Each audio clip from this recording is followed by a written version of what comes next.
Olá, pessoal, por gentileza, peguem a apostila, página 50. Mas nós já iremos direto para a página 52, porque a tia Paty vai trabalhar na página 52, a página 50 e 51. O que nós iremos tratar neste conteúdo, nessa apostila, agora nesse exato momento? Sobre textos informativos e textos opinativos. O nome já é muito claro. Informativo é aquilo que passa uma informação, um dado, é algo que foi estudado, é comprovado, como se diz, ele é científico. E ele é sobre determinado assunto. Nós temos que pensar assim. Então, ele está informando sobre um determinado assunto e é algo real, certo? Ele é científico, é algo que pode ser comprovado. Agora, o que é científico? É algo que é correto, é certo. Você não tem que ficar em dúvida, entendeu? Não tem aquela coisa, será? Não é opinião, vamos falar assim, com relação ao texto de opinião. O que é opinião?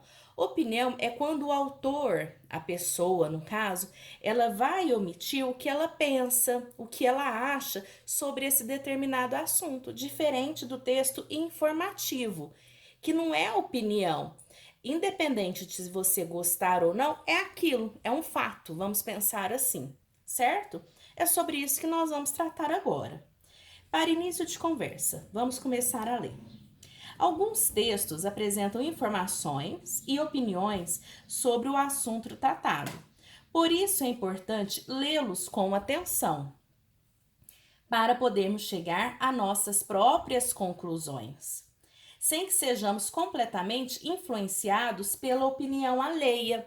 O que acontece hoje em dia? Por que nós temos que ficar atentos? Opa, bati minha cabeça aqui na lâmpada. O que nós precisamos pensar? É o seguinte: quando nós vamos ler um texto, nós temos que saber se esse texto é realmente uma informação que procede à verdade, conforme o assunto, né? Ou se é a opinião do escritor ali, do autor, ok? Por quê? Porque às vezes nós temos a mania de falar assim, essa é a verdade. Às vezes o autor escreveu conforme o que ele quis e não é a verdade, é a opinião dele. Por isso que hoje em dia, conforme vem um noticiário, conforme vem um texto, nós temos que ler com olhar crítico, analisando se aquele texto procede, se é real, se é uma informação de estudo científico mesmo, se é realmente aquilo ou se é opinião, ok? No entanto, qual a diferença entre esses dois textos? Informação e textos que apresentam opinião. Vamos ver por que, gente, que eu já tá falando disso. Para nós não sermos influenciados pela opinião do outro. Nós temos que ter o quê? Opinião própria. Mas para isso nós temos que ter conhecimento. Para não termos uma opinião, às vezes assim, errada ou uma opinião fraca, no sentido de falar assim, nossa, tô falando bobagem. Deu para entender? Vamos falar o que são os textos informativos. Qual a diferença agora de textos informativos e textos opinativos? Os textos informativos predominam dados que podem ser comprovados. Então, pode ser isso. Ou de conhecimentos científicos sobre determinado assunto. É o que a tia Paty falou para vocês.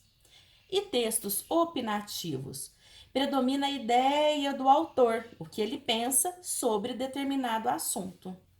Essa é a diferença de texto informativo e texto opinativo. Tia, mas como que eu vou saber? Você tem que ler o texto e você tem que analisar.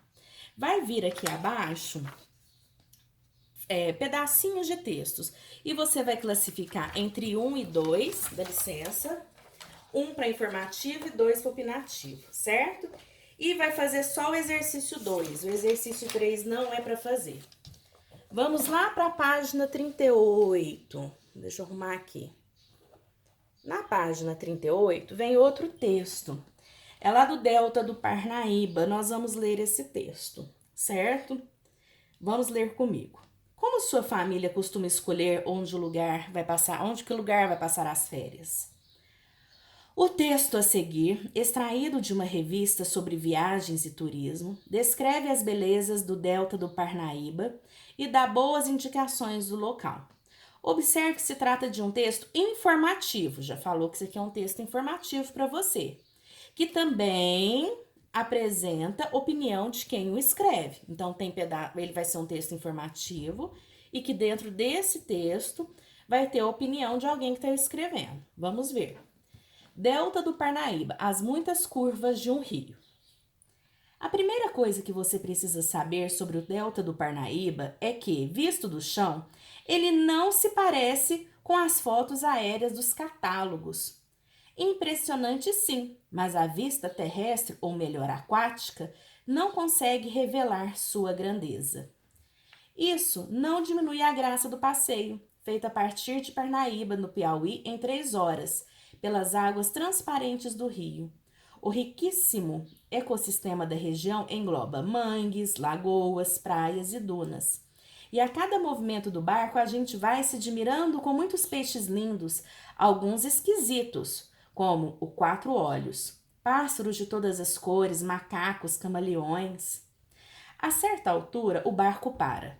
Hora de descer para andar nas dunas, ou melhor, atravessá-las e dar um mergulho no mar do outro lado. O delta do Parnaíba é um mix espetacular de fauna, flora e praia selvagem. A maior parte da área do delta, nome que se dá à foz do rio, que bifurca num formato triangular, fica no Maranhão, embora das 5 desembarcaduras, 3 estejam no Piauí. Em Parnaíba, você pega a lancha, prefiro as menores, geralmente utilizadas pelas agências que fazem pacotes ecoturísticos. Um barco maior percorre essa rota, mas vive cheio ou vai embalado por uma sonoplastia que, definitivamente, não combina com o lugar. Se você está em Parnaíba, aproveite para dar uma volta pelas praias da cidade vizinha de Luiz Correia, quase todas com dunas, areia clarinha e astral bem familiar. Em Maramar, com sorte, dá para ver os peixes-boi na água. Foz, o que é Foz? Vamos lá no glosário, né? É desembocadura, lugar onde o curso de água despeja as águas. Sonoplastia, né? Que utiliza recursos sonoros como música, ruídos, efeitos. Então, vamos virar a folha. Virando a folha, nós vamos ter exercícios sobre esse texto. Você vai fazer, ok? Deixa eu te organizar aqui. Tanto a página 40 quanto a 41. Na página 41, o exercício número 7 não precisa fazer, tá certo? O que a gente precisa entender? Por exemplo, no exercício 5, você vai escrever se é, como que fala? Se é um texto de opinião, se é informação, ok? Outra atividade. No exercício 3 da página 40, você vai fazer só um X na alternativa que você julgar correta, certo? E nas outras você vai responder conforme a interpretação de texto. Lembrando a diferença do texto informativo com o texto opinativo, certo? A partir dessas atividades, depois nós iremos corrigir e trabalhar a diferença dos dois na atividade. A tia agora já fez a orientação para vocês e vocês podem fazer os exercícios. Beijo grande!